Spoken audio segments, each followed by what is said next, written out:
Pondok Pesantren Al-Qazini dibangun ulang setelah ambruk menggunakan dana APBN sebesar 125 miliar. Salam APBN, ambil positif, buang negatif, tonton videonya sampai habis. Ini negara sakit sih kata gua. Dah bujuk kata gua, ini mah ya aduh, dah. Astagfirullahaladzim, dalam nama Yesus, darah Yesus. Kelalaian struktur bangunan Pondok Pesantren Al-Qazini yang ada di Sidoarjo, kalau nggak salah ya, itu menewaskan 60 sekian santri gitu ya, akibat santrinya diperbolehkan untuk ngecor, terus tuh bangunan ambruk gitu ya.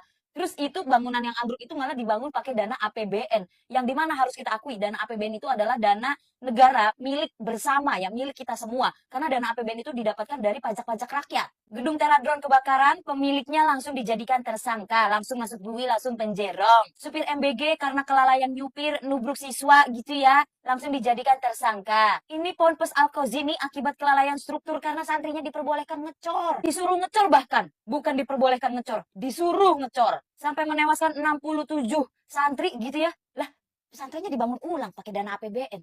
Gimana kagak gua bilang sakit? 125 miliar itu bisa bangun apa ya? Itu hanya untuk satu yayasan ya? Itu gede banget tahu. Kalian tahu gak sih, bangun rumah 5 miliar aja tuh mewah banget loh. Ini 125 miliar lu mau bangun apaan? Sedangkan pondok pesantren itu adalah milik keluarga pondok pesantren itu sendiri gitu. Bukan milik negara, bukan milik rakyat. Padahal ya sekolah negeri di Indonesia itu struktur infrastrukturnya itu masih banyak yang harus dibenahi. Masih banyak sekolah negeri yang numpang. Masih banyak sekolah negeri yang nggak punya kamar mandi. Yang atapnya bocor, geser. Bangunannya udah reot, mau ambruk segala macam. 67 anak-anak kehilangan nyawanya karena kelalaian pondok pesantren. Belum ada penegakan hukum, tiba-tiba pemilik pondok pesantrennya tiba-tiba jackpot, plak, tiba-tiba untung, plak, bangunannya dibangun ulang 125 miliar pakai dana APBN. Sebenarnya ini gue mau keluar-keluar kayak gimana juga udah percuma ya, itu udah taken 125 miliar gitu, dananya udah digelontorkan gitu loh. Sekarang gue pengen tahu nih ya, itu si Caimin 125 miliar itu detailnya apa coba ya? Detailingnya itu untuk apa 125 miliar? Padahal ya di negara Indonesia ini ternyata isilop-isilop itu bergeraknya cepat loh. Aparat-aparat hukum tuh bergeraknya cepat loh ya.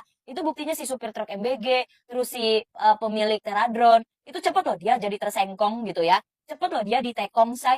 Tapi ini yang pondok pesantren kena, aduh gue kagak ngerti dah. Gue gak ngerti apa kiai itu kebal hukum, apa bagaimana, apa kagak bisa dipenjara, apa bagaimana, gue kagak paham. Ini ya, nih kalau kejadian kayak gini, di yayasan yang bukan milik Islam gitu ya, misalkan gereja hancur, gereja roboh, apa segala macam, ini bakal digelontorkan dana yang sama nggak? Boro-boro digelontorkan dana. Orang umat Kristen aja mau ibadah aja dipersulit. Mau bangun bangunan pakai uang pribadi, uang milik sendiri aja dipersulit izinnya. Lagi ibadah diobrak-abrik, disuruh stop, disuruh berhenti dan segala macamnya. Apalagi ngegelotorin 125 miliar, kata gua mah kagak bakalan. Kayaknya harusnya di Indonesia ini memiliki 6 menteri agama gitu ya. Jadi dari masing-masing agama tuh ada menterinya.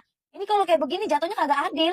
Indonesia ini yang bayar pajak bukan cuma Islam doang. Kristen, Katolik, Hindu, Buddha, Konghucu juga ikutan bayar pajak. Tapi kenapa diperlakukan berbeda dengan pemilik pondok pesantren? Itu pondok pesantren milik keluarga pondok loh Cak Imin. Urusin dulu, itu anak-anak negeri, sekolah-sekolah negeri yang udah jelas-jelas pemiliknya negeri, pemilik negara.